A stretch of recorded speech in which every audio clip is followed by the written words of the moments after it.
Hello, hello, soyez les bienvenus dans l'Infiltré. Alors quoi de beau au programme cette semaine? Eh bien on commence avec une exposition aussi fascinante qu'impressionnante qui vous fait voyager de la Patagonie en passant par l'Islande et jusqu'à l'Éthiopie. Et on commence bien évidemment par la Sarthe qui est mise à l'honneur avec des clichés mythiques des 24 heures. Ensuite, si je vous dis Lalique, Baccarat, tout de suite vous pensez verre évidemment. Mais saviez-vous que les flacons de parfum en verre remontaient à l'Égypte ancienne, soit près de 50 siècles jusqu'à notre ère? Eh bien je vous propose de découvrir certains de ces petits bijoux, ces écrins merveilleux et raffinés. Ensuite, cap sur le nouveau monde, mais à Vibray. Alors il sera temps à la maison de pousser les meubles, de chausser vos Santiago, vos Stetson, et puis vous savez les habits à franges qui vont bien. Et puis si vous n'avez pas toute la panoplie, c'est pas grave, vous danserez quand même la country et on finit en apothéose. Vous allez découvrir ou redécouvrir des chefs-d'œuvre de la musique classique et contemporaine et partager des émotions avec des artistes d'exception. Vous allez voir à Sablé-sur-Sarthe. Mais tout de suite, c'est parti pour l'exposition Ophia. Suivez-moi. Tout de suite, je vous propose une immersion totale dans 10 années d'une exposition éclectique, 70 clichés, 17 artistes, un seul fil rouge, les paysages et les portraits, de la photo de détente et de la photo qui questionne. Vous allez voir, suivez-moi. Nous voici arrivés à la Visitation. Nous sommes au FIA, un centre magnifique dédié à l'art qui a été fondé par Lucien Ruimi, avec qui je me trouve. Bonjour Lucien, ça va bien? Bonjour, ça va très bien. Alors on est là dans le cadre d'une exposition rétrospective sur 10 années du Conseil départemental de la Sarthe. Il s'agit d'une sélection de 70 photos de 17 artistes qui étaient dans les collections du Conseil départemental de la Sarthe. Alors évidemment, moi je suis chauvine, on va commencer, il y a une pléthore de choses à découvrir, c'est une véritable invitation au voyage. Il y a un fil rouge quand même qui est les paysages et les portraits. Oui, tout à fait, c'est la nature et l'humain. En fait, c'est ce qui a été notre choix, la direction de notre choix quand on a eu, parce qu'il y avait sur 10 ans, le conseil départemental a à peu près 400 photos qu'ils ont réunies, achetées, et donc on a fait un choix dans ces 400 photos. Alors, ce qui est assez étonnant, c'est que toutes ces photos, en fait, avant, ils investissaient des lieux publics, enfin des lieux de la ville, les archives, le parc Victor Hugo, l'abbaye de l'Épau. Comment ils ont choisi pourquoi ce lieu, en fait? Pourquoi venir ici?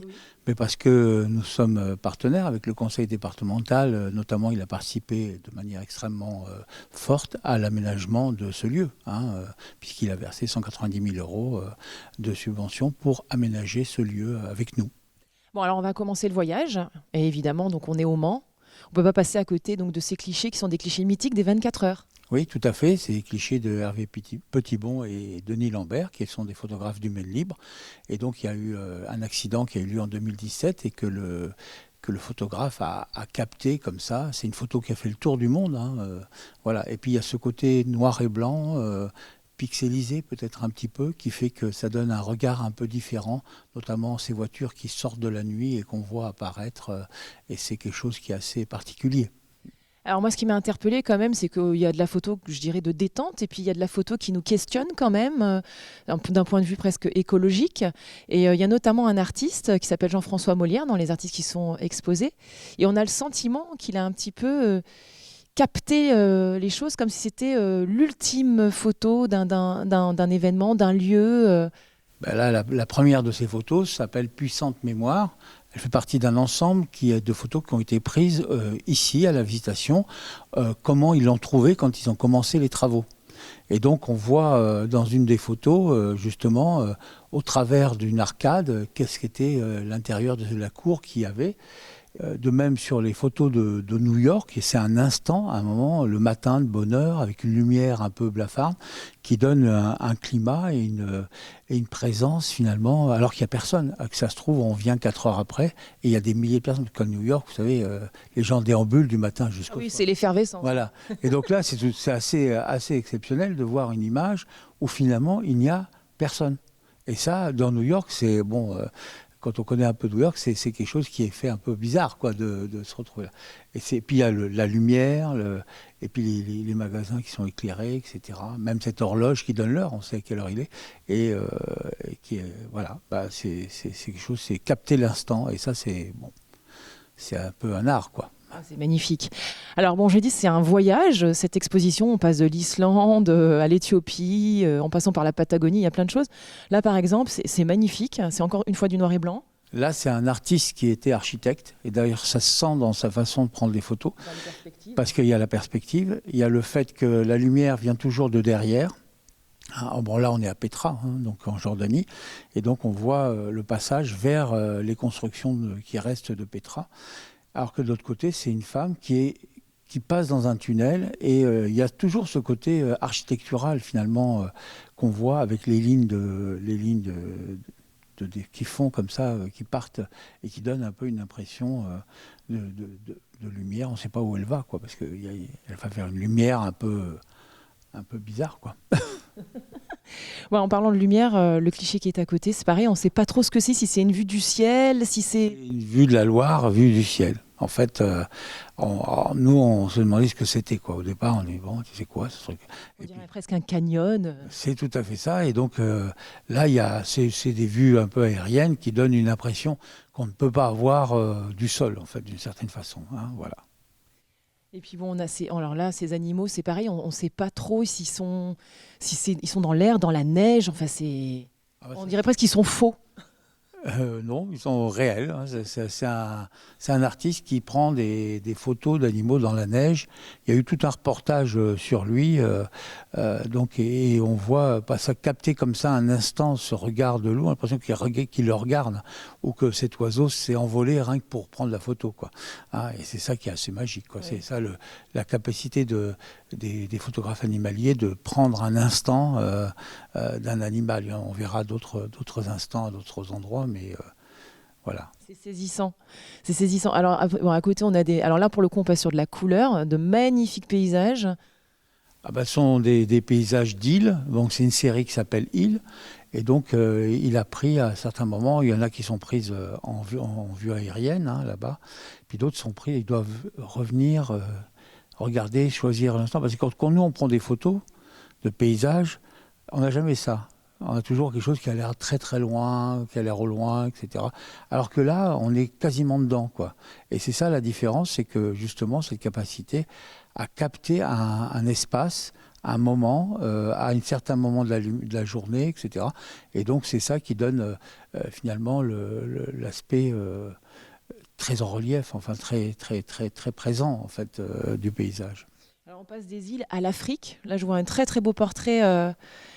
De femmes africaines. On a presque l'impression d'ailleurs qu'il y a une étoffe dessus de wax ou de... Oui, tout à fait. Alors ça, c'est l'histoire de ces femmes africaines.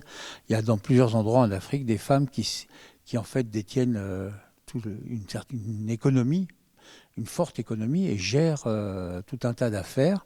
Elles sont des fois tellement plus riches que l'État dans lequel elles habitent, que les dirigeants de l'État, quand ils reçoivent des chefs d'État d'ailleurs, ils leur demandent de leur prêter les voitures pour pouvoir les conduire. Comme ça. Et ça, ces femmes africaines sont des femmes extrêmement puissantes. C'est étonnant. C'est rigolo. On continue. Là, alors pareil, on a de très jolis portraits. Alors là, en l'occurrence, ce sont des enfants et c'est un peuple qui est assez connu. C'est le peuple de l'Omo qui a été photographié par Hans Sylvester. Alors, il y a eu beaucoup d'expositions de Hans Sylvester sur le peuple de l'Omo. C'est un peuple qui se peint le visage, le corps, etc. Et il y a une telle beauté artistique dans ces peintures de ce peuple-là que justement, c'est une façon aussi de le sauver parce que c'est un peuple qui aussi était en voie de disparition.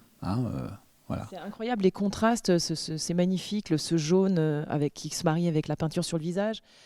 Et puis ce jeune garçon avec cet oiseau bleu, ça donne une intensité à la photo. Ça, c'est la force du photographe, justement, de capter l'instant, le regard, et puis de mettre en valeur les couleurs de ce qu'il regarde et ce qu'il voit.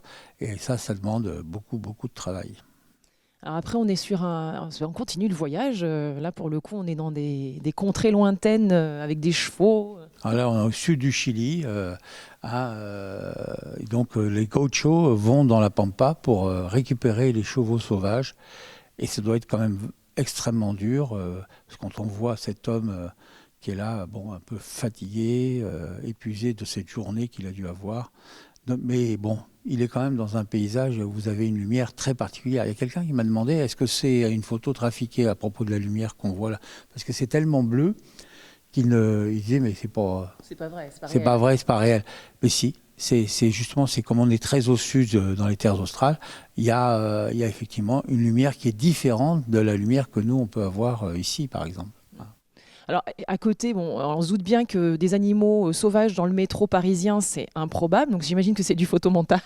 Ouais, c'est du travail numérique, hein, c'est-à-dire qu'il a introduit des lions, des zèbres, il y a même une girafe, il y a plusieurs photos, bon, on n'a pu en mettre que 2, où on voit ces animaux sauvages dans une zone urbaine bon, que l'on connaît très bien, le métro. Donc voilà, donc c'est ça qui est assez drôle. C'est notre jungle. Hein. C'est notre jungle, c'est des animaux de la jungle dans notre jungle à nous. Voilà.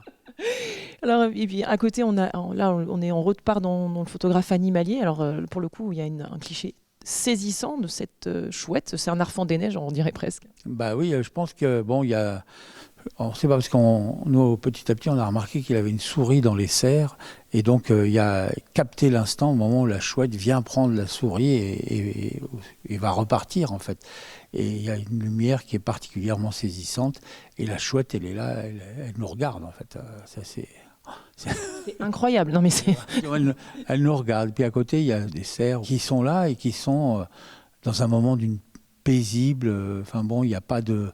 Il n'y a pas d'humain pour les déranger. Il n'y a rien qui dérange. Il y a à cet instant où la nature et les animaux sont chez eux. Rien ne les dérange et ils sont pas en train de courir, de fuir. Tout ça, ils sont là, tranquilles. Et ça, c'est très beau.